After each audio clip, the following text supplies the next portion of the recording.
This is Audible. The Foundry. इस audio book में सभी श्रोताओं के लिए सामग्री है। इसमें कुछ ऐसी स्थितियों का वर्णन हो सकता है जो कुछ श्रोताओं को नापसंद हो। इसमें व्यक्त किए गए विचार लेखक के हैं, ना कि द फाउंड्री या ऑडिबल के। इस ऑडियो बुक का उद्देश्य किसी आदमी, औरत, व्यक्ति, संस्था, जाति, समुदाय, नस्ल या धर्म को ठेस पहुंचाना, बदनाम करना, अपमानित करना, उनकी भावनाओं का उल्लंघन करना या किसी संस्था या जीवित या मृत व्यक्ति को बदनाम करना नहीं है। श्रोताओं को अपने विवेक का इस्तेमाल करने की सलाह दी जाती है।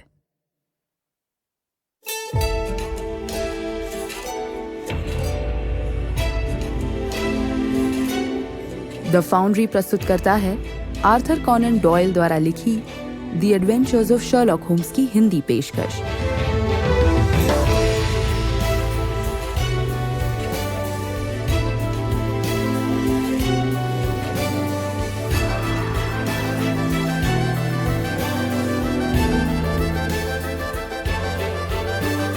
शर्लॉक होम्स की रोमांचक कहानियां।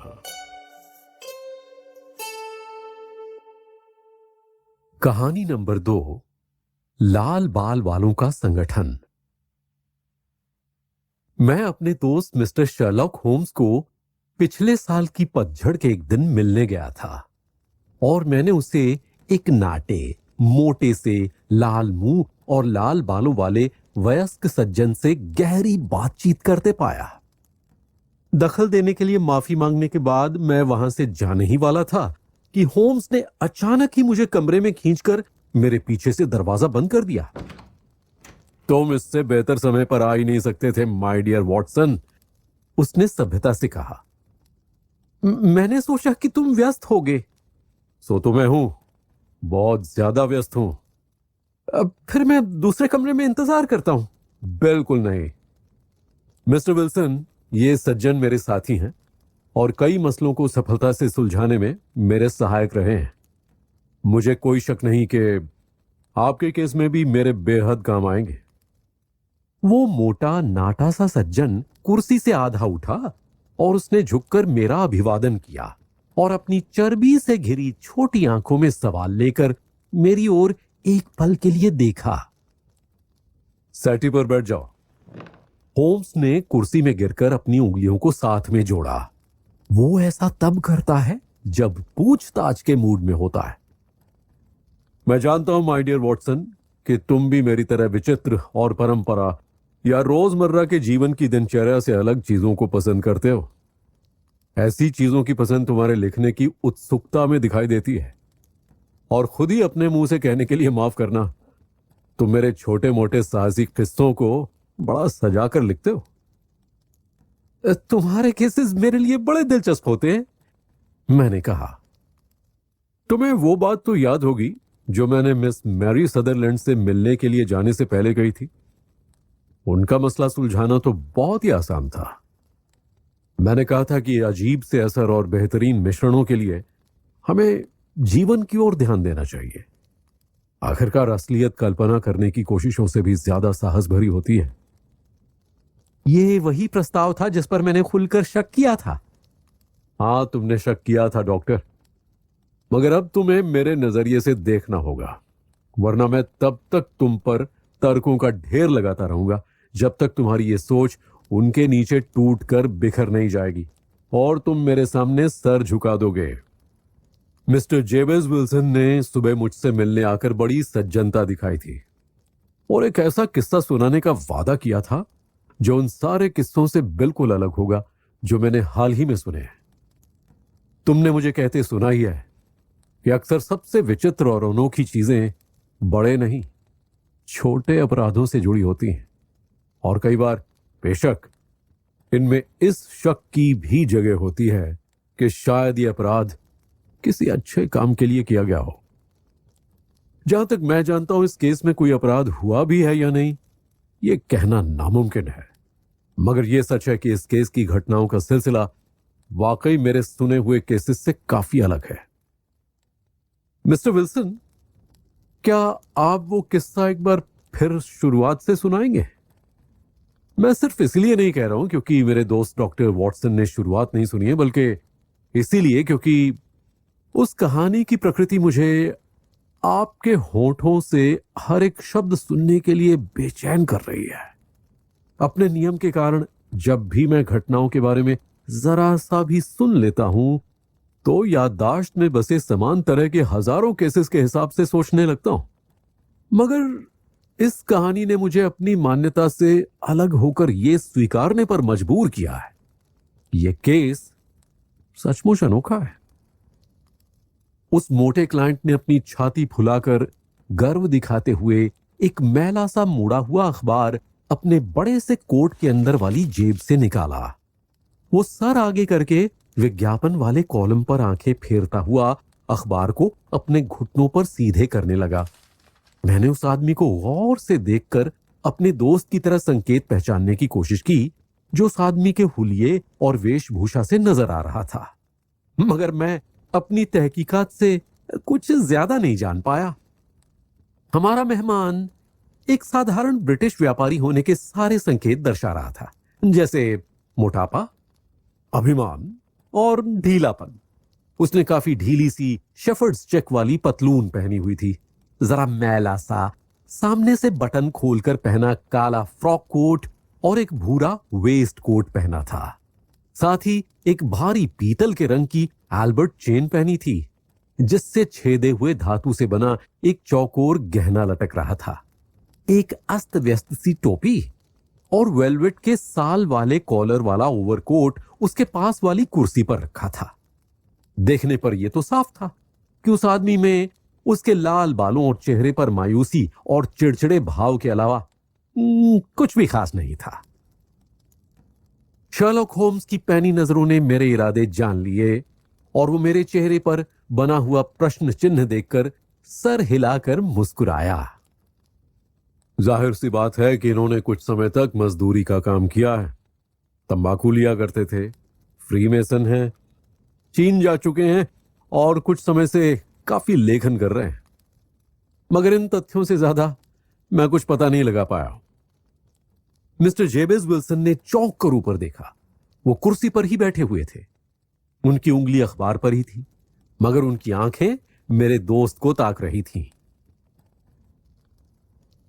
आखिर आपको ये सारी बातें कहां से पता चल गई मिस्टर होम्स? उसने पूछा। अच्छा, ये मजदूरी वाली बात आपको कहां से पता चल गई? ये तो वेदों के जैसा ही सच है, क्योंकि मैंने काम की शुरुआत एक जहाज पर बढ़ाई के तौर पर ही की थी। आपके हाथ जनाब, आपका दाहिना हाथ बाएं हाथ से काफी बड़ा है। आपने इसका काफी इस्तेमाल किया है और उसकी मांसपेशियां भी ज्यादा उभर गई हैं। अच्छा, और तंबाकू के बारे में कैसे पता चला? और मैं फ्रीमेसन्स का सदस्य हूं, ये कैसे जान लिया? मैं ये बताकर आपकी बुद्धिमानी का मजाक नहीं उड़ाना चाहता, खासकर इसीलिए क्योंकि आपकी संस्था के नियम सख्त होने के बावजूद आपने ये अर्क और कंपस वाली ब्रेस पिन पहन रखी है। ओह हाँ, मैं भूल गया था। और लेखन के बारे में कैसे जान पाए आप? दाहिनी आस्तीन की कलाई 5 इंच तक चमकती नजर आई तो इसका और क्या मतलब हो सकता है? और बाईं आस्तीन की कोहनी के पास बने चिकने भाग का मेज पर टिकाने के अलावा और क्या काम? अच्छा, मगर चीन के बारे में कैसे जान गए? वो मछली जो आपने दाईं कलाई के ठीक ऊपर गुदवाई है, वो केवल चीन में ही करवाई जा सकती है। मैंने गुदे हुए निशानों का थोड़ा बहुत अभ्यास किया है और इसके साहित्य में कुछ योगदान भी दिया है। मछली की शल्क को हल्का गुलाबी रंग देने का यह चीन का खास तरीका है।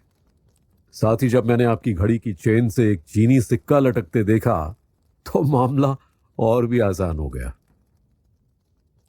मिस्टर जेबेज विल्सन जोरों से हंसने लगे।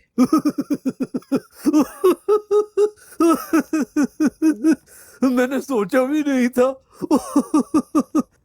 उन्होंने कहा, पहले मुझे लगा कि आपने कोई बड़ी चतुराई का काम किया है, मगर अब देख रहा हूं कि ऐसा तो कुछ भी नहीं था।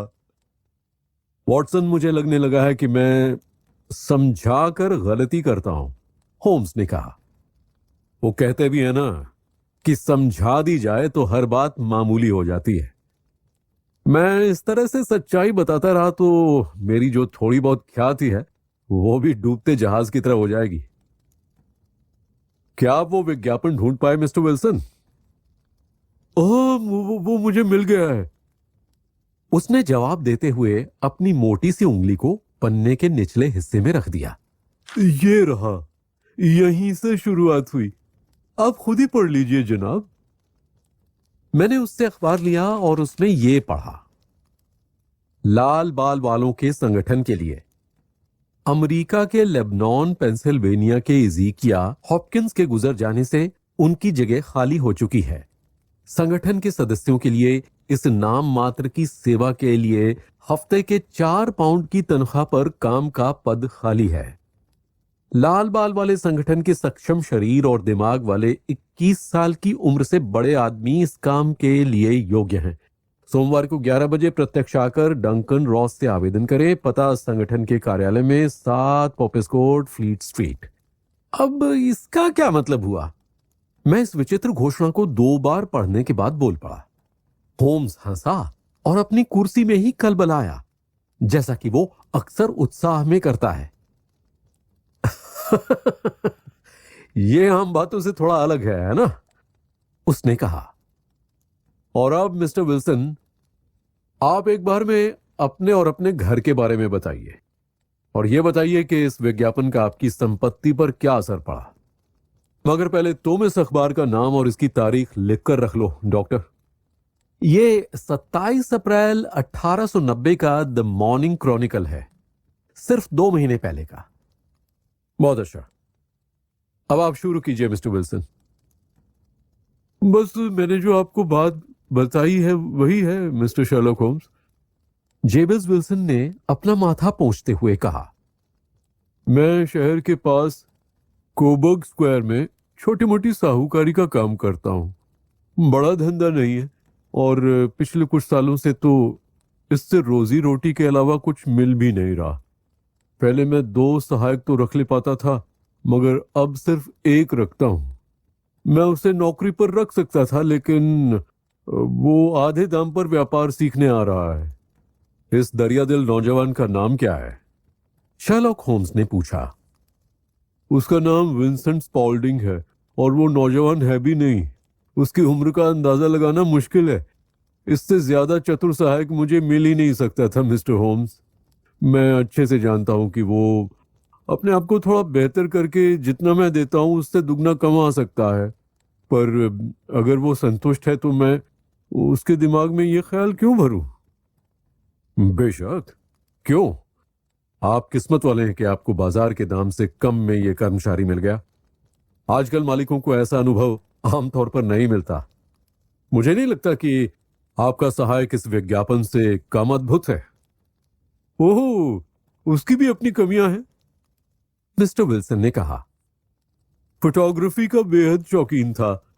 हमेशा कैमरे से तस्वीरें खींचता रहता था, जबकि उसे अपने दिमाग पर काम करना चाहिए, और फिर खरगोश की तरह अपने बिल में घुसकर उन तस्वीरों को डेवलप करता था। यही उसकी सबसे बड़ी दिक्कत है।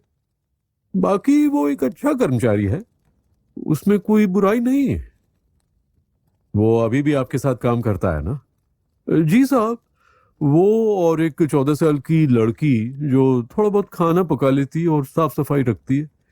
मेरे घर में बस यही लोग हैं, क्योंकि मैं विधुर हूं और मेरा कभी परिवार नहीं रहा।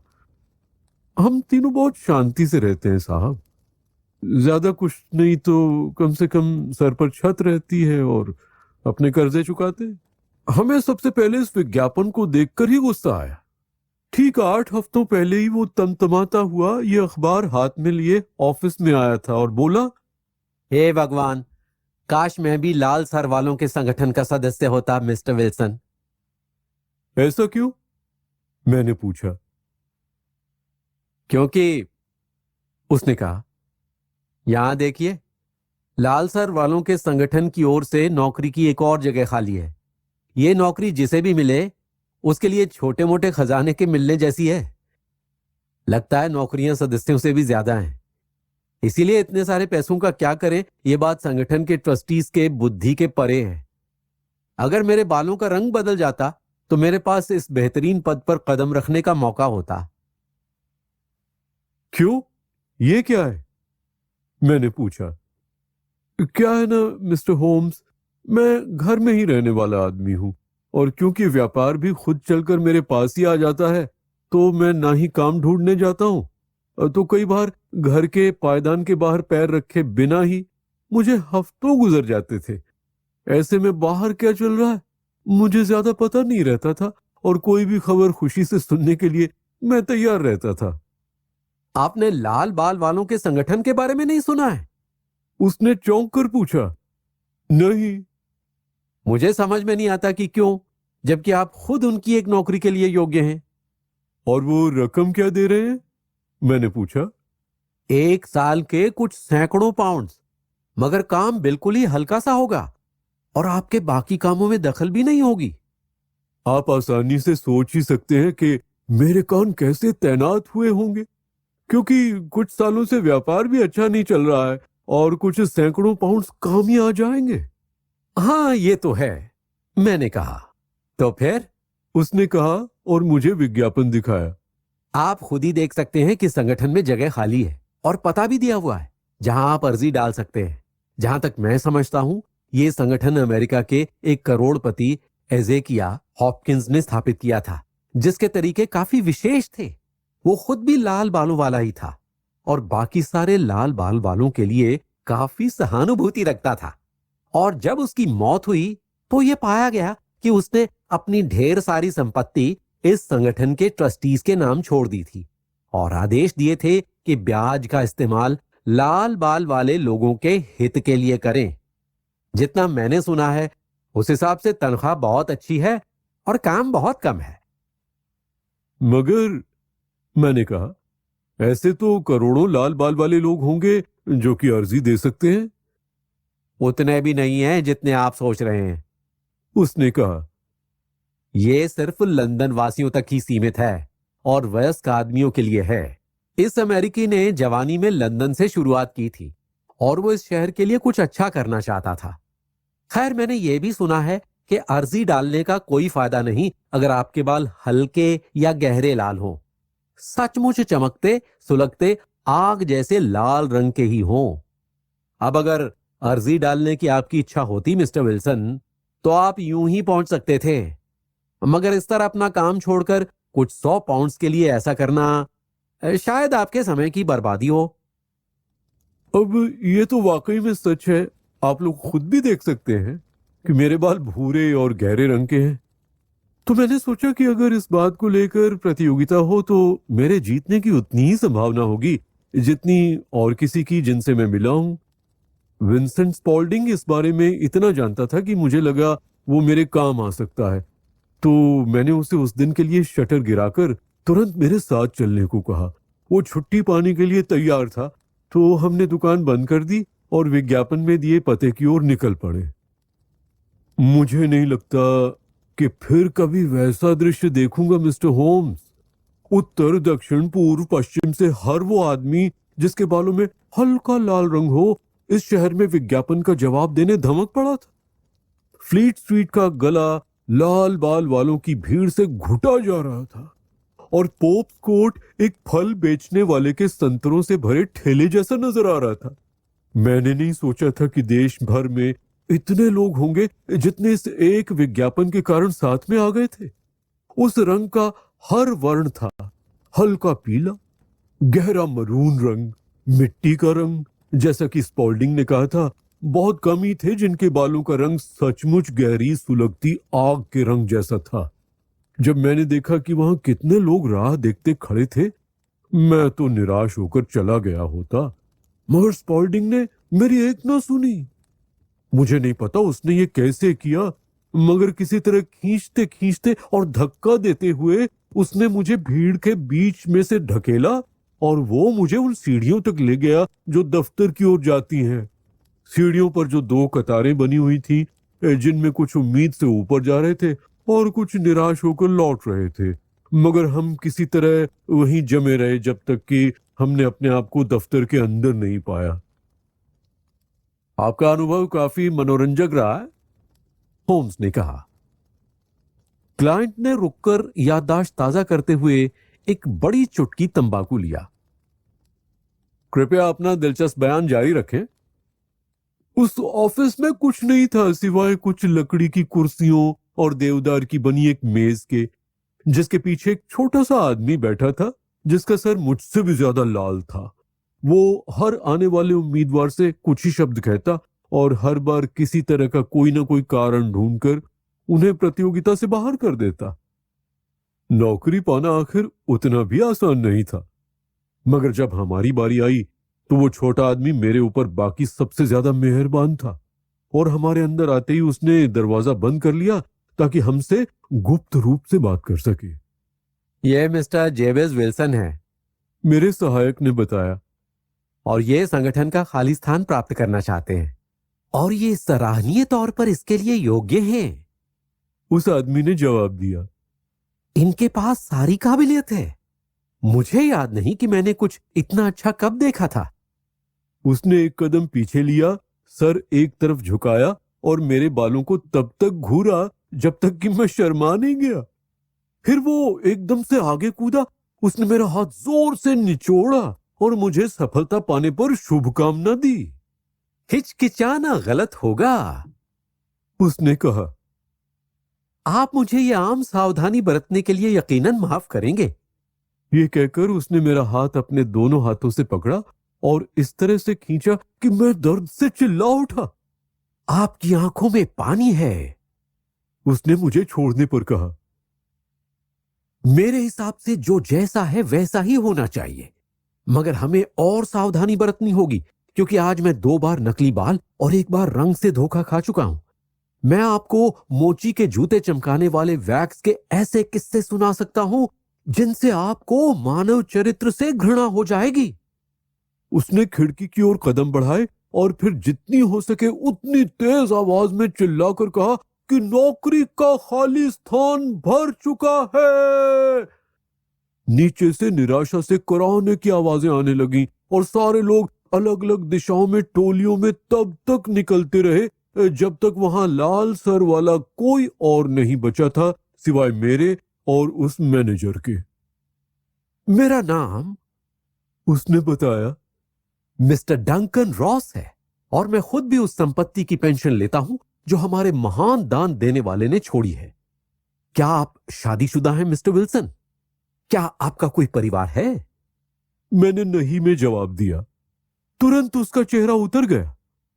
ओहो, उसने दुख से कहा, यह तो बड़ी गंभीर बात है। मैं माफी चाहता हूं। वो संपत्ति बेशक लाल बाल वालों की संख्या बढ़ने और फैलने के लिए है और साथ ही उनकी देखभाल के लिए। ये काफी बदकिस्मती की बात है कि आप अविवाहित हैं। मेरा चेहरा इस बात पर उतर गया मिस्टर होम्स, क्योंकि मैंने सोचा कि मुझे वो खाली जगह आखिरकार नहीं मिलेगी। मगर फिर कुछ ही मिनटों तक सोचने के बाद उसने कहा कि सब ठीक से हो जाएगा। कोई और होता तो ये बात यहीं खत्म हो जाती, उसने कहा। मगर हम आप जैसे बालों वाले आदमी को कुछ सहूलियत दे सकते हैं। वैसे आप अपने नए काम के कर्तव्य को कब से संभाल सकते हैं? ये थोड़ा मुश्किल हो सकता है क्योंकि मेरा पहले से एक व्यापार है, मैंने कहा। ओ, उसकी चिंता मत कीजिए मिस्टर विल्सन, विंसेंट स्पाउल्डिंग ने कहा। मैं आपके लिए उसका ध्यान रख सकता हूं। कितने घंटे काम करोगे? मैंने पूछा। 10 से 2। एक साहूकार का काम ज्यादातर शाम में होता है मिस्टर होम्स, खासकर गुरुवार शुक्रवार की शाम, जो तनख्वाह देने वाले दिन के ठीक पहले होता है।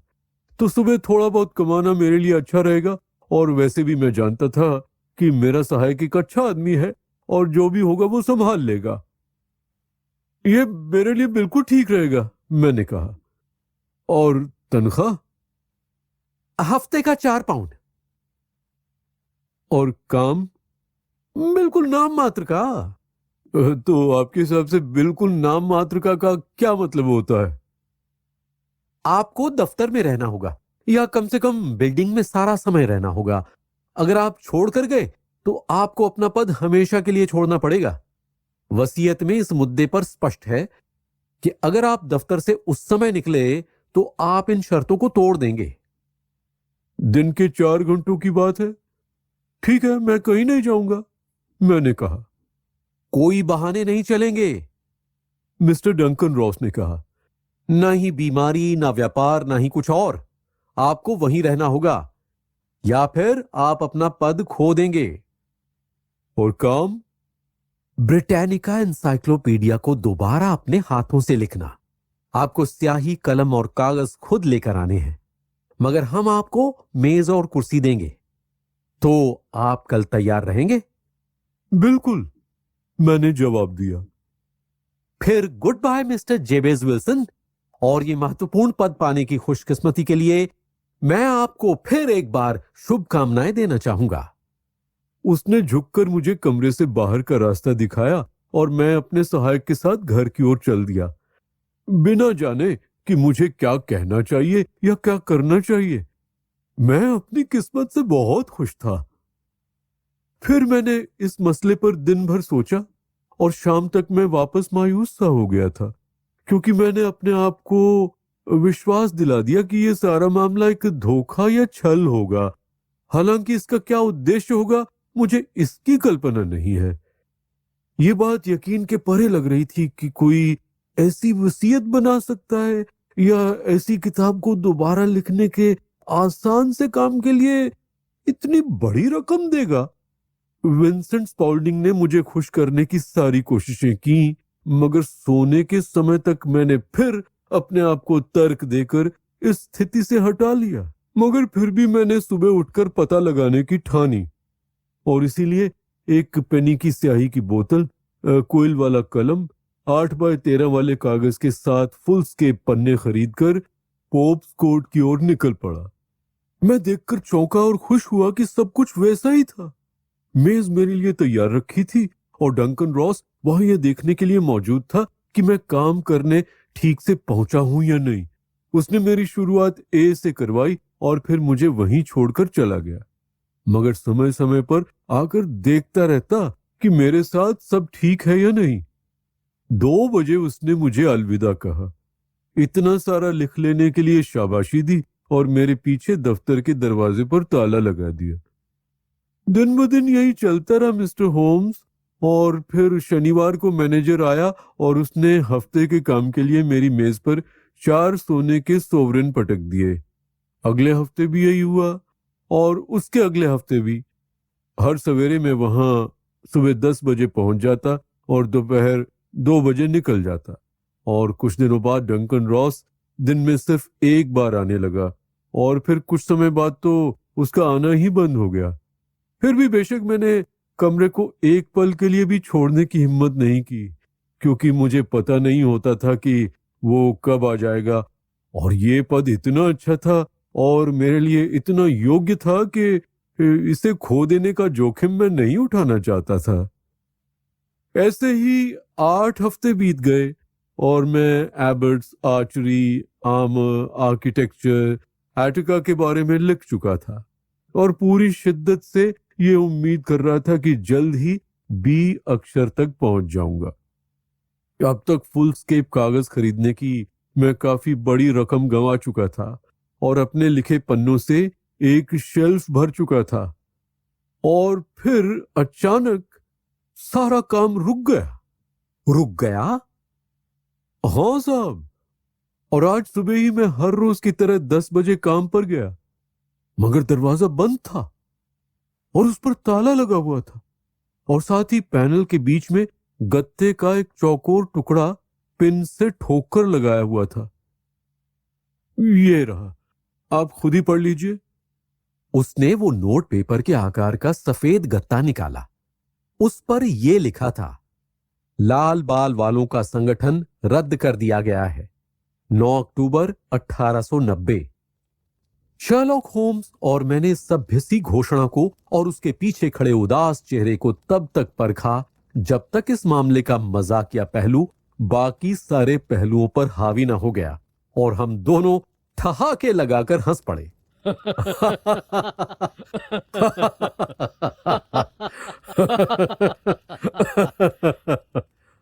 इसमें हंसने की क्या बात है? हमारा क्लाइंट गुस्से से चिल्लाया। वो अपने लाल बालों की जड़ों तक लाल हो गया था। अगर आप मुझ पर हंसने से बेहतर कुछ नहीं कर सकते हैं तो मैं कहीं और जाकर हल ढूंढता हूं। नहीं नहीं, होम्स चीखा। उसने क्लाइंट को फिर उसी कुर्सी पे धकेला जहां से वो आदमी आधा उठ चुका था। मैं आपका केस इस दुनिया की किसी चीज के लिए कुर्बान नहीं करूंगा। यह काफी तरोताजा अनोखा केस है। आप मुझे ऐसा करने के लिए माफ करें, लेकिन इसमें थोड़ी मजेदार बात तो है। कृपया यह बताइए कि आपने क्या किया जब आपको दरवाजे पर यह गत्ते का टुकड़ा मिला। मैं तो बिल्कुल बौखला गया था साहब। मैं नहीं जानता था कि क्या करना चाहिए। मैंने आसपास के दफ्तरों में पूछा, मगर उनमें से किसी को कुछ पता नहीं था। आखिरकार मैं बिल्डिंग के मालिक के पास गया, जो कि एक अकाउंटेंट है और ग्राउंड फ्लोर पर रहता है। मैंने उससे पूछा कि क्या वो मुझे लाल बाल वालों के संगठन के बारे में कुछ बता सकता है। उसने कहा कि उसने ऐसे किसी संगठन के बारे में कभी नहीं सुना। फिर मैंने पूछा कि डंकन रॉस कौन है। उसने जवाब दिया कि यह नाम उसने पहली बार सुना है। मैंने कहा, नंबर 4 में काम करने वाले सज्जन, क्या वो लाल बालों वाले आदमी? हाँ। ओ, उसने कहा, उसका नाम विलियम मॉरिस था। वो एक वकील था और मेरा कमरा कुछ समय के लिए इस्तेमाल कर रहा था जब तक उसकी नई जगह तैयार हो रही थी। उसने कमरा कल ही खाली कर दिया।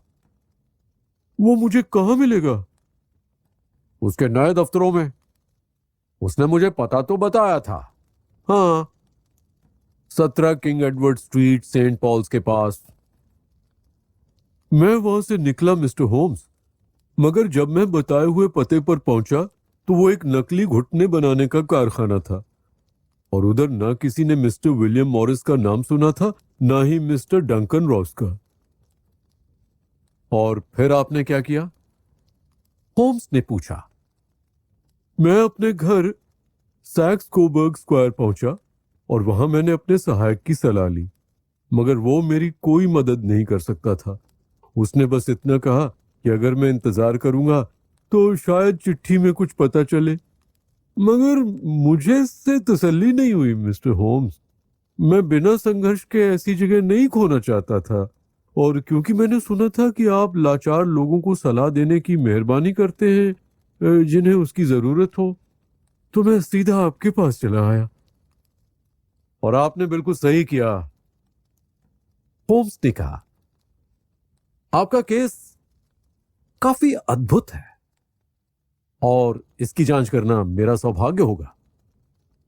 जितना आपने बताया उससे मुझे लगता है कि जितने नजर आते हैं उससे भी ज्यादा गंभीर मसले इससे जुड़े हो सकते हैं। काफी गंभीर, मिस्टर जेबीज विल्सन ने कहा।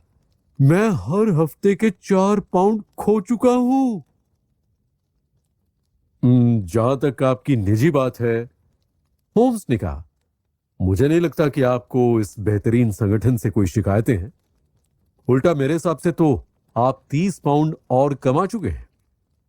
और उस बारीक ज्ञान की कीमत कैसे लगाएंगे जो आपने ए अक्षर से शुरू होने वाले हर विषय के बारे में पाली है। आप उनसे कुछ भी नहीं हारे हैं। नहीं साहब, मगर मैं उनके बारे में जानना चाहता हूं।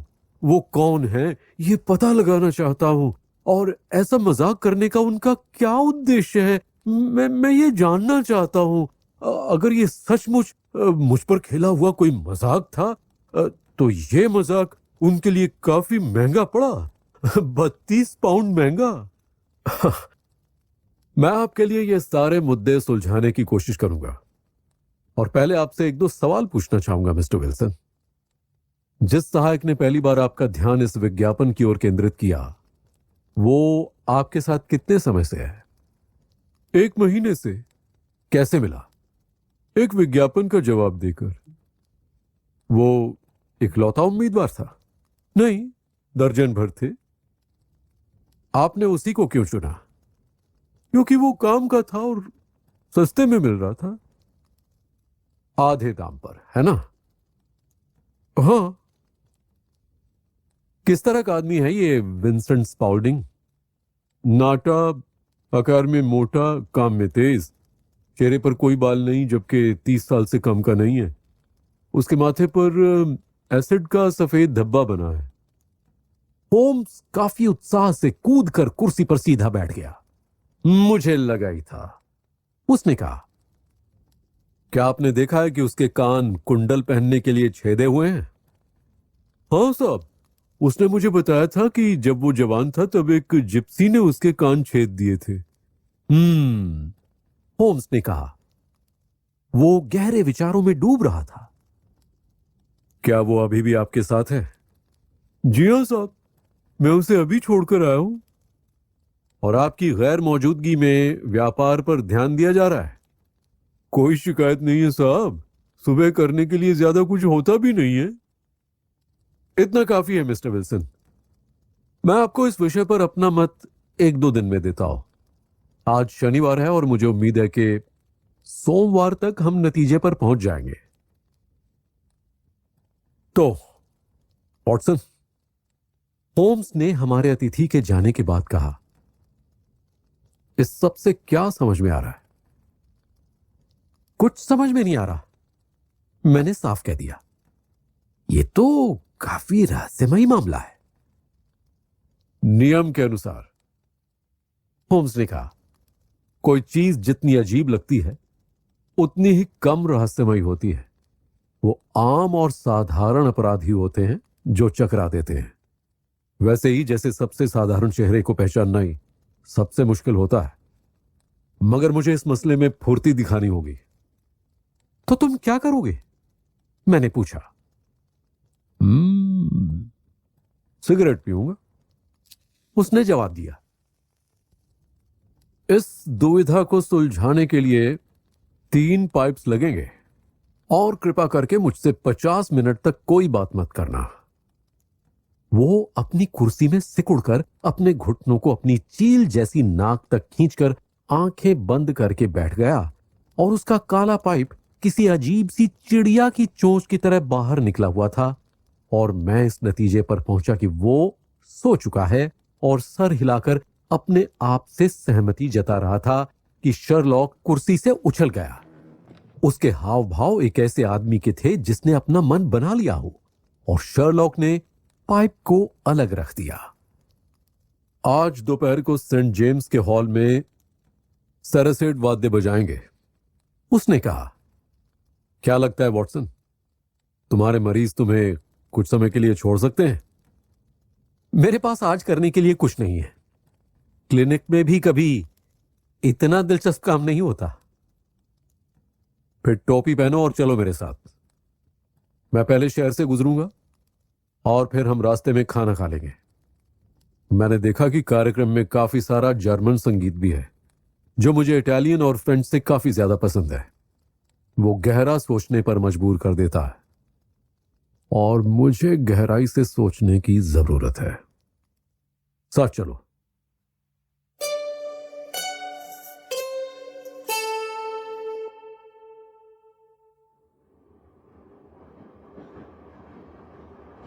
हम अंडरग्राउंड रास्ते से एल्डर्स गेट तक पहुंचे और फिर थोड़ी दूर तक चलकर हमने अपने आप को सैक्स कोबर्ग स्क्वायर में पाया, जो आज सुबह सुनी अद्भुत कहानी का घटना स्थल था।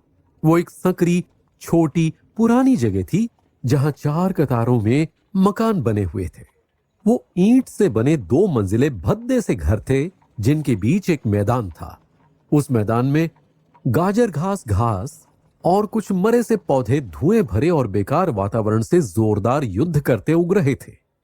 3 सुनहरी गेंदें जो यूरोप से साहूकार का संकेत देती हैं और एक भूरा बोर्ड जिस पर सफेद अक्षरों में जेबेज विल्सन लिखा था, ये कोने के एक घर में लगे थे और घोषित कर रहे थे कि यही वो जगह है जहां हमारे लाल बाल वाले क्लाइंट व्यापार करते हैं। शर्लॉक होम्स उस घर के सामने रुका और सर एक तरफ झुकाकर सिकुड़ी हुई पलकों के बीच से चमकती आंखों से इधर उधर देखने लगा। फिर वो उस गली में धीमी गति से चलने लगा और फिर कोने तक गया और अभी भी घर की ओर गौर से देख रहा था।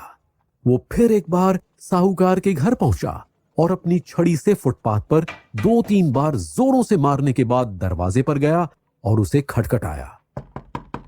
दरवाजा तुरंत एक चमकते चिकनी सूरत वाले जवान व्यक्ति ने खोला और उसने अंदर आने को कहा। शुक्रिया, होम्स ने कहा। मैं बस ये पूछना चाहता था कि आप यहां से स्ट्रैंड तक कैसे जाते हैं? तीसरा दायां और बायां मोड़ लीजिए, सहायक ने फुर्ती से जवाब दिया और दरवाजा बंद कर दिया। वो चतुर है, होम्स ने कहा जब हम चलकर जा रहे थे। मेरे हिसाब से वो लंदन का चौथा सबसे चतुर आदमी है और हो सकता है शायद तीसरा सबसे जांबाज आदमी हो। इस किस्म के लोगों से मैं वाकिफ हूं। जाहिर है, मैंने कहा। मिस्टर विल्सन का सहायक लाल बाल वालों के संगठन के रहस्य में मायने तो रखता है। मुझे यकीन है कि तुमने पूछताछ इसीलिए की ताकि तुम उसे देख सको। उसे नहीं, फिर किसे? उसकी पतलून के घुटनों को। और तुमने क्या देखा? जो मुझे लगा था दिखेगा। तुमने फुटपाथ को इस तरह क्यों मारा? माय डियर डॉक्टर, ये परखने का समय है, बातें करने का नहीं। हम इस दुश्मन देश में जासूस हैं। सैक्स कोबर्ग स्क्वायर के बारे में थोड़ा ही जानते हैं। अब उन हिस्सों की छानबीन करते हैं जो इसके पीछे बसे हैं। सैक्स कोबर्ग स्क्वायर के पिछले कोने से पलटकर हमने अपने आप को एक ऐसे रास्ते पर पाया जो उससे उतना ही अलग था जितना तस्वीर का पिछला हिस्सा आगे के हिस्से से अलग होता है। यह रास्ता वो महत्वपूर्ण नाला था जो भीड़ को शहर के उत्तर और पश्चिम तक ले जाता था। वो रास्ता व्यापार के भारी बहाव के कारण जाम था, जो 2 लहरों में अंदर और बाहर की ओर बहता था। वहीं फुटपाथ तेजी से पैदल चलने वालों को भीड़ से काला नजर आ रहा था। वहां की अच्छी दुकानों और सरकारी मसलों वाली जगह देखकर यकीन नहीं हो रहा था कि ये इमारतें उस उड़े रंग वाले सुस्त स्क्वायर को छू रही थीं जिससे हम अभी निकल कर आए थे। मुझे देखने दो, होम्स ने कहा। वो कोने में जाकर खड़ा होकर उस कतार को देख रहा था। मुझे इन घरों का क्रम याद करने दो। लंदन के बारे में अचूक ज्ञान रखना मेरा शौक है। एक मॉर्टिमर्स है, एक पनवाड़ी, एक अखबार की दुकान, शहर की कोबर्ग शाखा, सबर्बन बैंक, शाकाहारी होटल, मैकफर्लेन की बग्गी बनाने की दुकान। ये हमें ले चलता है अगले ब्लॉक की ओर। और अब डॉक्टर, हम अपना काम कर चुके, तो अब बारी है थोड़े मनोरंजन की। एक सैंडविच और कॉफी का एक प्याला और फिर चलेंगे वायलिन के बसेरे में, जहां सब कुछ मधुर कोमल और एक स्वर है, और वहां लाल बाल वाले कोई क्लाइंट नहीं है जो हमें अपनी दुविधाओं में उलझा दें। मेरा दोस्त एक बड़ा ही उत्साही संगीतज्ञ है जो खुद न सिर्फ बड़ा ही कुशल वादक है बल्कि बेहद निपुण संगीतकार भी है। दोपहर भर वो अपनी जगह पर कुर्सी से लिपटा रहा, अपनी लंबी पतली उंगलियों को समय समय पर कोमलता से संगीत के साथ घुमाता रहा। वहीं उसका हल्की मुस्कान वाला चेहरा और मंत्रमुग्ध सपनों में खोई आंखें उस होम्स से बिल्कुल अलग थीं जो स्लेड हाउंड कुत्ते जैसा था, या वो होम्स जो निर्दयी, तेज बुद्धि वाला या अपराध खत्म करने को हर दम तैयार रहने वाला एजेंट था। उसके लाखों में एक चरित्र में ये दोहरी प्रकृति एक के बाद एक भारी पड़ती थी। उसका बेहद सटीक होना और चालाकी मेरे ख्याल में उसके शायराना अंदाज और गहरी सोच में डूबे मूड की प्रतिक्रिया को दर्शाता था। प्रकृति का ये पलटना उसे बेहद सुस्ती से भूखी ऊर्जा तक ले जाता था, और मैं अच्छी तरह जानता था कि उसका सचमुच सबसे भयानक रूप वो होता जब वो कई दिनों तक अपनी कुर्सी पर कल्पनाओं और किताबों के बीच अलसाता हुआ पड़ा रहता था। उसके बाद शिकार का आकर्षण उस पर अचानक से छा जाता और उसकी बेहतरीन तर्क देने की शक्तियां इतनी बढ़ जाती कि उसके अंतर्मन की आवाज जितनी स्वाभाविक लगने लगती। ये सब इस हद तक होता था कि उसे ना जानने वाले व्यक्ति उसकी ओर इस तरह चौंक कर देखते जैसे उसकी बुद्धि बाकी जीवित व्यक्तियों जैसी हो ही ना। जब उस दोपहर में मैं उसे सेंट जेम्स हॉल में संगीत के आगोश में लिपटे हुए देख रहा था, तब मैं यह सोच रहा था कि जल्द ही उन लोगों का बुरा वक्त आने वाला है जिनके शिकार पर वो निकल पड़ा है। तुम बेशक घर जाना चाहोगे डॉक्टर, हमारे बाहर निकलते ही उसने कहा। हां, जाना तो चाहूंगा, और मुझे भी कुछ काम करना है जिसमें कुछ घंटे बीत जाएंगे। कोबर्ग स्क्वायर का यह मामला काफी गंभीर है। गंभीर क्यों? एक बड़ा अपराध होने वाला है।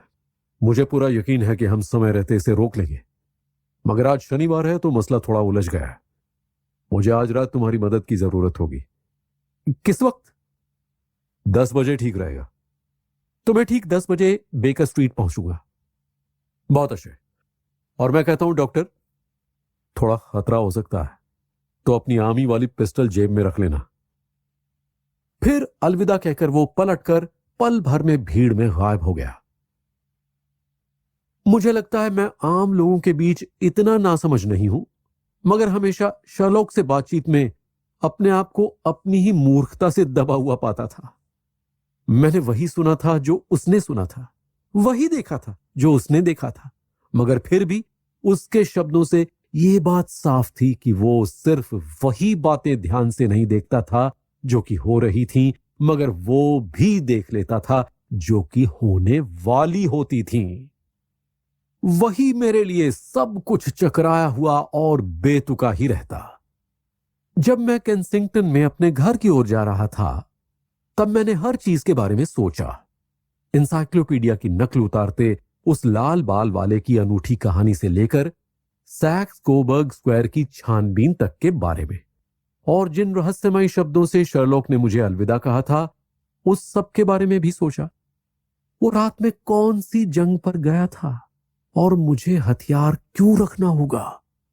हम कहां जाने वाले हैं और क्या करने वाले हैं? मुझे होम्स ने अंदाजा दे दिया था कि वो चिकनी एक ऐसा आदमी जिसने गहरा षड्यंत्र रचा था। मैंने उसे सुलझाने की कोशिश की, और जिन रहस्यमयी शब्दों से शर्लॉक ने मुझे अलविदा कहा था, उस सब के बारे में भी सोचा। वो रात में कौन सी जंग पर गया था, और मुझे हथियार क्यों रखना होगा?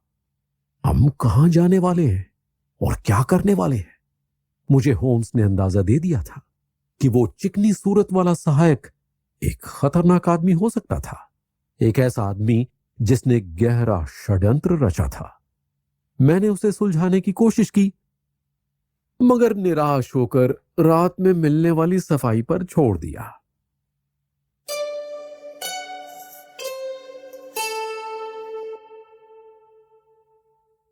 पौने 10 बज रहे थे जब मैं घर से निकलकर पार्क की ओर गया और फिर ऑक्सफोर्ड स्ट्रीट से होकर बेकर स्ट्रीट पहुंचा।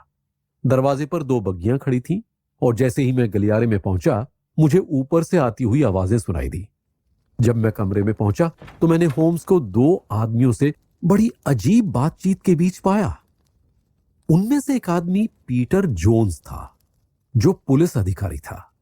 वहीं दूसरा लंबा, पतला और मुरझाए से चेहरे वाला आदमी था, जिसने चमकदार टोपी और कुछ ज्यादा ही शरीफी से फ्रॉक कोट पहना हुआ था। हां, हमारी टोली पूरी हो गई, होम्स ने अपने पी जैकेट के बटन लगाते हुए कहा। उसने रैक से शिकार करने वाला डंडे जैसा अपना भारी चाबुक भी निकाला। वॉटसन, तुम स्कॉटलैंड यार्ड के मिस्टर जोन्स को तो जानते ही होगे। मिस्टर मैरीवेदर से परिचय कराता हूं, जो इस रोमांचक रात में हमारा साथ देंगे। जैसा कि आप देख सकते हैं, हम फिर एक बार जोड़ों में शिकार कर रहे हैं डॉक्टर, जोन्स ने बताया। हमारा दोस्त शिकार की शुरुआत करने में बेहतरीन है, बस इसे दौड़ भाग करने के लिए साथ में कुत्ते की जरूरत होती है। उम्मीद है कि हमारा शिकार बेबुनियाद ना निकले। मैरीवेदर ने मायूसी से कहा। आप मिस्टर होम्स पर पूरा भरोसा कर सकते हैं साहब, एजेंट ने अहंकार जताते हुए कहा। उनके अपने छोटे मोटे तरीके हैं। उम्मीद है आप मेरा ऐसा कहने का बुरा नहीं मानेंगे कि ये तरीके कुछ ज्यादा ही किताबी और ऊट पटांग हैं। ये कहना गलत नहीं होगा कि 1-2 बार, जैसे शोल्टो मर्डर और आगरा के खजाने के मामले में, वो पुलिस फोर्स से भी ज्यादा सही थे। अगर आप ऐसा कह रहे हैं मिस्टर जोन्स, तो ठीक ही है, उस अजनबी ने सम्मान करते हुए कहा। फिर भी सच कहूं तो फिर भी मानता हूं कि आज मैंने अपना रबर का खेल छोड़ दिया है। यह 27 सालों में पहला ऐसा शनिवार है जब मैंने ताश न खेला हो।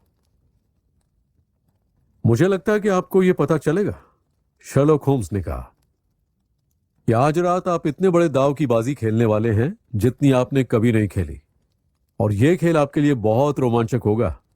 मिस्टर मैरीवेदर, आपका दाव लगभग 30,000 पाउंड का होगा, और आपका दाव मिस्टर जोन्स वो आदमी होगा जिसको आप दबोचना चाहते हैं।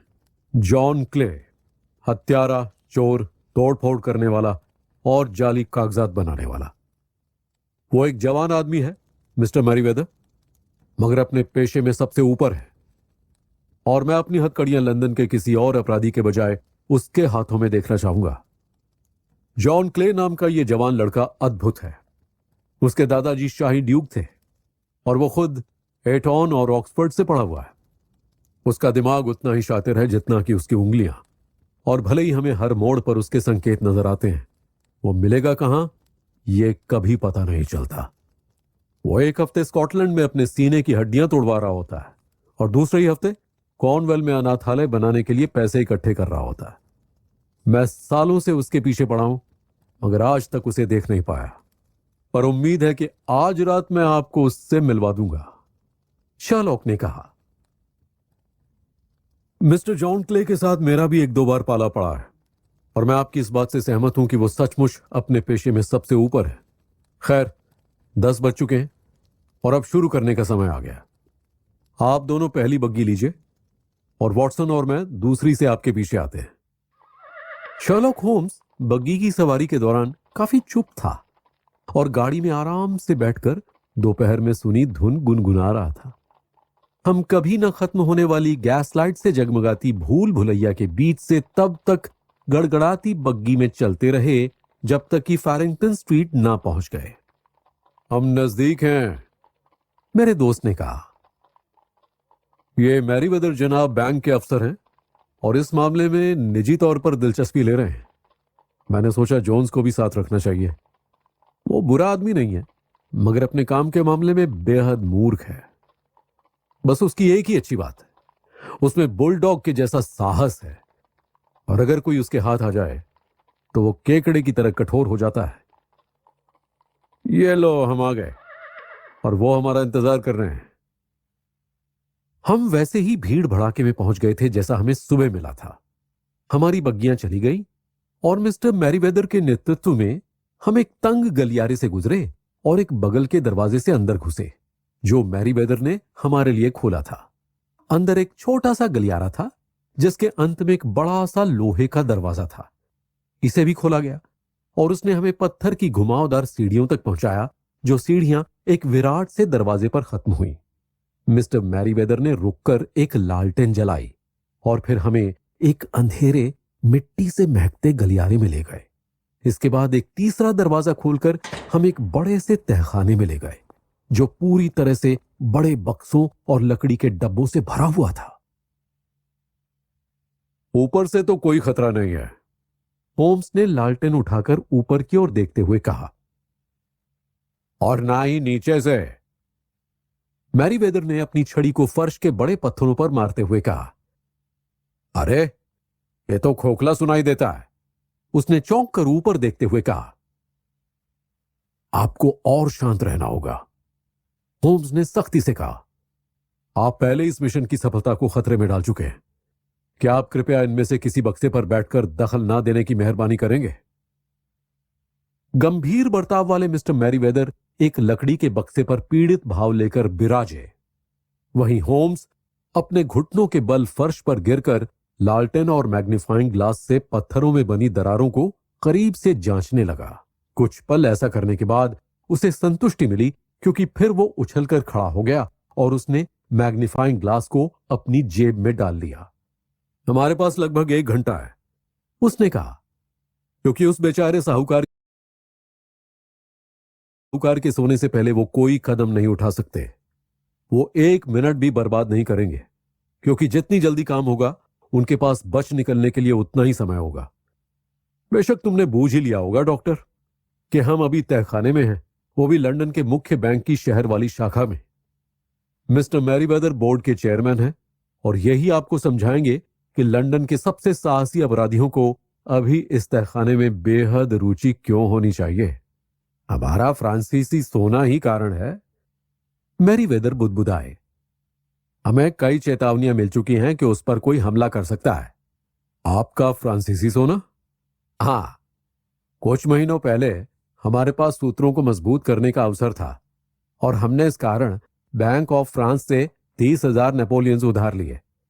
ये बात बाहर निकल चुकी है कि हमने उस पैसे का इस्तेमाल नहीं किया और यह भी खबर है कि वो अभी भी हमारे तहखाने में पड़ा है।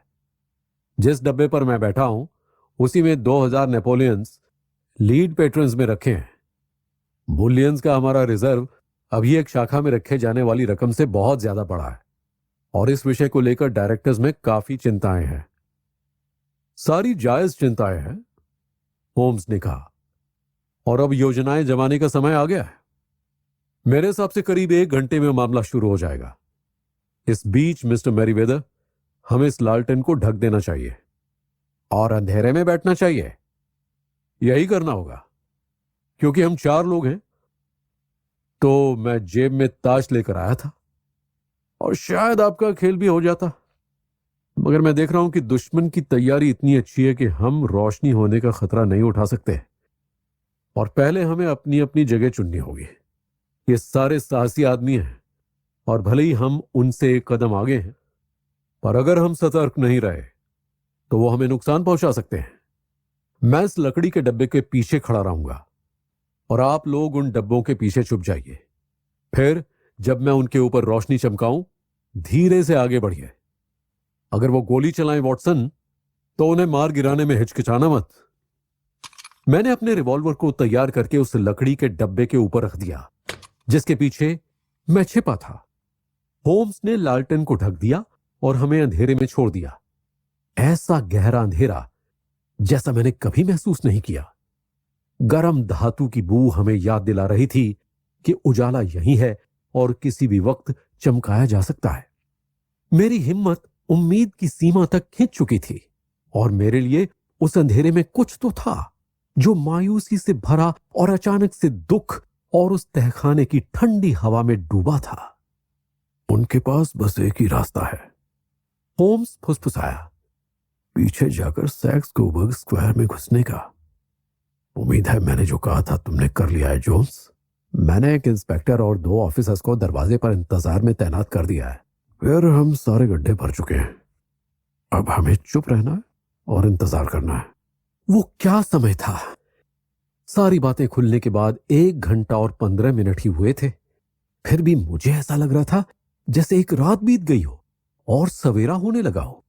मेरे हाथ पैर थके और अकड़े से थे क्योंकि मैं अपनी मुद्रा बदलने से डर रहा था, पर मेरी हिम्मत खींचकर तनाव के सबसे ऊंचे पड़ाव तक पहुंच गई थी और मेरे सुनने की शक्ति इतनी तीव्र हो गई थी कि मैं न सिर्फ अपने साथियों की सांसें सुन पा रहा था, बल्कि मैं मोटे जोन्स की भारी और गहरी सांसों और पतली हामी भरी डायरेक्टर की रीजन में अंतर भी पहचान पा रहा था।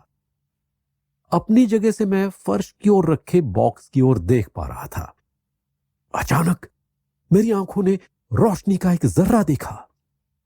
पहले वो सिर्फ पत्थर के फुटपाथ पर दिखी एक हल्की सी चिंगारी जैसी थी, फिर तब तक बढ़ती रही जब तक एक पीली रेखा जैसी नहीं बन गई और फिर बिना किसी चेतावनी या आवाज के एक घाव सा खुलता नजर आया जिसमें से एक हाथ निकला।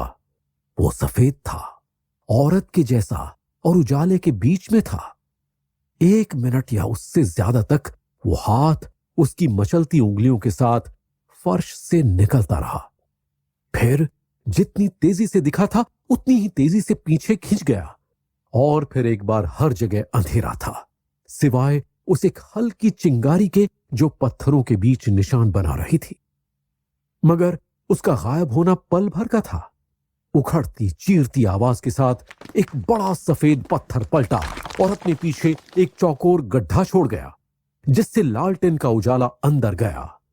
किनारे पर एक चिकनी सूरत वाला लड़के जैसा चेहरा बड़े गौर से झांक रहा था और फिर दोनों तरफ हाथ रखकर वो अपने आप को कंधे तक और फिर कमर तक ऊपर खींचकर तब तक लाया जब तक उसका घुटना किनारे तक नहीं आ गया था।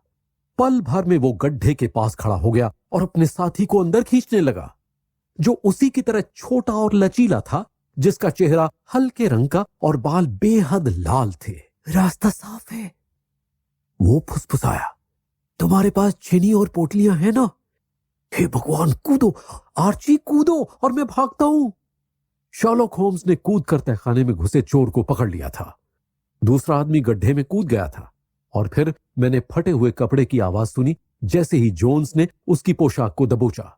बंदूक के बैरल पर रोशनी चमकी, मगर होम्स का शिकार वाला चाबुक उस आदमी की कलाई पर लगा और बंदूक पत्थर के फर्श पर गिर पड़ी। कोई फायदा नहीं होगा जॉन क्ले, होम्स ने सीधा कहा। अब तुम्हारे पास कोई तरीका नहीं बचा है, ऐसा ही लगता है। दूसरे ने बड़े आराम से कहा, मेरे ख्याल से मेरा दोस्त ठीक है, भले ही आपके पास उसके कोट से फटा कपड़ा है। 3 आदमी उसके इंतजार में दरवाजे पर खड़े हैं, होम्स ने कहा। ओ बेशक, आपने सब कुछ पूरी तरह किया है। मुझे आपको दाद देनी चाहिए और मुझे तुम्हें, होम्स ने कहा। तुम्हारी लाल बालों वाली तरकीब काफी नई और प्रभावशाली थी। तुम्हें तुम्हारा दोस्त जल्दी मिलेगा, जोन्स ने कहा। वो गड्ढों में घुसने में मुझसे ज्यादा तेज है। बस कुछ देर रुको जब तक कि मैं इस प्रतियोगिता को समझ नहीं लेता। कृपया मुझे अपने बेहुदा हाथों से न छुएं, हमारे बंदी ने कहा जब उसके हाथों में हथकड़ियां खड़कने लगी।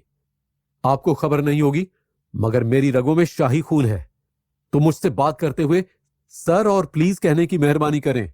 ठीक है, जोन्स ने घूरते और खिलखिलाते हुए कहा। सर, क्या आप कृपया ऊपर की ओर प्रस्थान करने का कष्ट उठाएंगे ताकि हम जहां पनाह को बग्गी में बिठाकर पुलिस स्टेशन में ले जा सकें?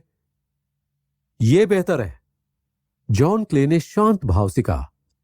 वो हम तीनों की ओर झुका और चुपचाप पुलिस की हिरासत में चलता गया। सचमुच मिस्टर होम्स, मिस्टर मैरीवेदर ने कहा जब हम जॉन क्ले और जोन्स के पीछे तहखाने से निकलने लगे। मैं नहीं जानता कि बैंक किस तरह आपका शुक्रिया अदा करे या एहसान चुकाए। कोई शक नहीं है कि आपने मेरे तजुर्बे में बैंक में होने वाली चोरी की सबसे दृढ़ कोशिश को पहचाना और हरा भी दिया। मिस्टर जॉन क्ले के साथ सुलझाने वाले मेरे खुद के भी 1-2 मसले थे, होम्स ने कहा। इस काम में मेरे थोड़े बहुत खर्चे भी हुए हैं जो मैं चाहूंगा कि आप बैंक से मुझे वापस करवा दें, मगर उसके अलावा मुझे इस अनुभव के रूप में अच्छी खासी रकम मिल गई है, जो काफी अनूठा था, और साथ ही लाल बाल वाले संगठन के बड़े अद्भुत किस्से सुनने को मिले। तुम देख रहे हो ना वॉटसन, उसने समझाया। हम सुबह सवेरे बेकर स्ट्रीट में विस्की और सोडा लिए बैठे थे।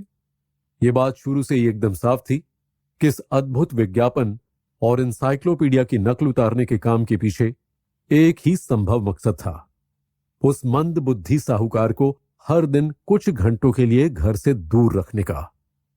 ऐसा करने का यह बड़ा ही अजीब तरीका था, मगर सचमुच इससे बेहतर सुझाव देना मुश्किल होगा। यह तरीका बेशक क्ले की शातिर बुद्धि में अपने साथी के बालों का रंग देखकर आया होगा। हफ्ते के 4 पाउंड उसका ध्यान खींचने के लिए थे, और इन लोगों के लिए यह रकम क्या होगी जो हजारों की बाजी खेल रहे थे। उन्होंने विज्ञापन डाला। एक चोर के पास दफ्तर था, दूसरे ने आदमी को इसके लिए अर्जी डालने के लिए उकसाया, और मिलकर इन दोनों ने हफ्ते की हर सुबह दिन की इस आदमी की गैर मौजूदगी पक्की कर ली। जब से मैंने सुना था कि वो सहायक आधी तनख्वाह पर काम करने को तैयार था, तभी से मैं ये जानता था कि उसके पास ये स्थिति संभालने का कोई तो ठोस कारण होगा। मगर तुमने इस कारण का अंदाजा कैसे लगा लिया? अगर घर में कोई औरत रही होती तो मुझे सिर्फ किसी बेशर्मी का शक हुआ होता, मगर उसका सवाल ही नहीं उठता। उस आदमी का धंधा छोटा मोटा था और घर में ऐसा कुछ भी नहीं था जिसके लिए इतनी तैयारियां करनी पड़े, या जितने हुए उतने खर्चे करने पड़े। तो जरूर घर के बाहर ही कुछ होगा। क्या हो सकता था? तब मैंने सहायक की फोटोग्राफी की दिलचस्पी और तहखाने में गायब होने की चाल के बारे में सोचा। वो तहखाना इन उलझी हुई पहेलियों का जवाब था। फिर मैंने उस रहस्यमयी सहायक के बारे में पूछा और पता चला कि मेरा पाला लंदन के सबसे जाने माने और साहसी अपराधी से पड़ा है। वो तहखाने में कुछ तो कर रहा था, ऐसा कुछ जिसके लिए उसे दिन के कई घंटे, महीनों तक लगने वाले थे। एक बार फिर वो क्या हो सकता था?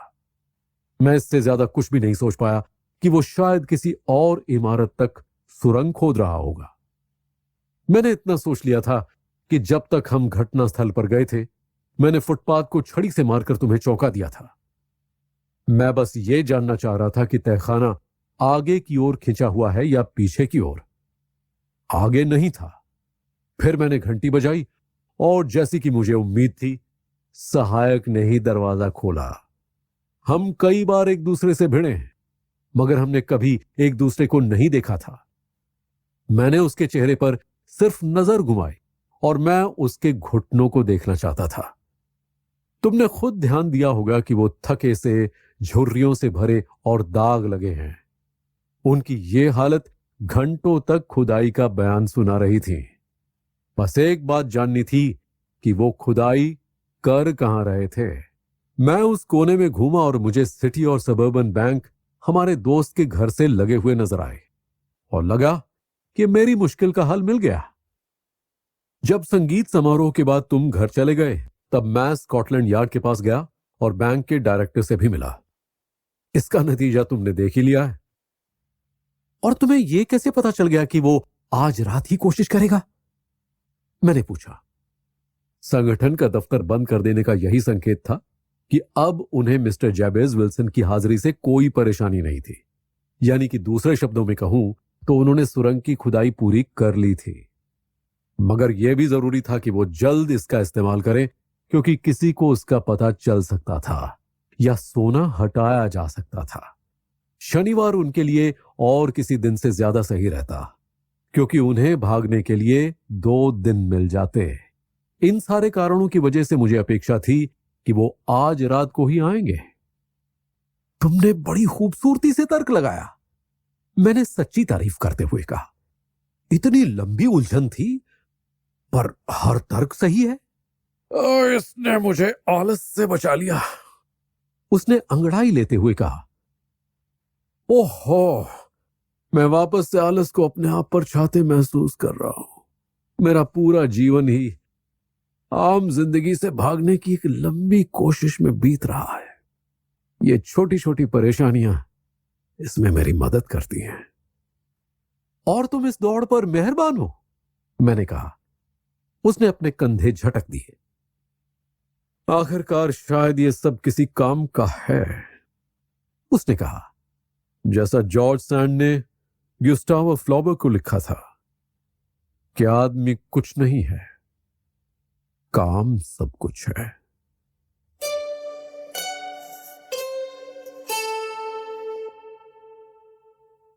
अभी आपने सुना दूसरा एपिसोड, लाल बाल वालों का संगठन। शर्लक होम्स की रोमांचक कहानियां के अगले एपिसोड, पहचान का एक मामला में आप सुनेंगे। शर्लक होम्स की ये कहानी प्यार में घायल हुई एक बेचारी महिला की है, जो बेकर स्ट्रीट के घर बड़ी हड़बड़ाहट और बेचैनी से दस्तक देकर पहुंचती है। ये लाचार औरत आई है शर्लक होम्स के पास मदद मांगने के लिए, अपने सौतेले पिता के खिलाफ जाकर। उसके परिवार का यह मानना है कि जिस मकसद से वो शर्लॉक के पास गई है वो फिजूल है और उसका कोई हल नहीं है। अपने पिता की चाह से विपरीत जाकर मैरी सदरलैंड अपने प्रेमी हॉजमैन एंजल से मंगनी कर लेती है। ये प्यार बड़े ही अनोखे तौर पर पनपता है और सारा किस्सा मैरी के पिता से छुपाकर ही बढ़ रहा होता है। उसके पिता, जो दरअसल उसके दूसरे पिता होते हैं, वो मैरी पर काफी रोक टोक लगाते हैं। फिर भी मैरी के पास अपने पिता की छोड़ी संपत्ति का कुछ हिस्सा और खुद कमाए हुए कुछ पैसे होते हैं, जो उसकी शादी के बाद उसके और उसके पति के हो जाएंगे। मगर कितने समय से मैरी को कोई लड़का नहीं मिला होता और फिर अचानक जीवन में आ जाते हैं हॉजमर एंजल। इसी गोपनीय रिश्ते के अगले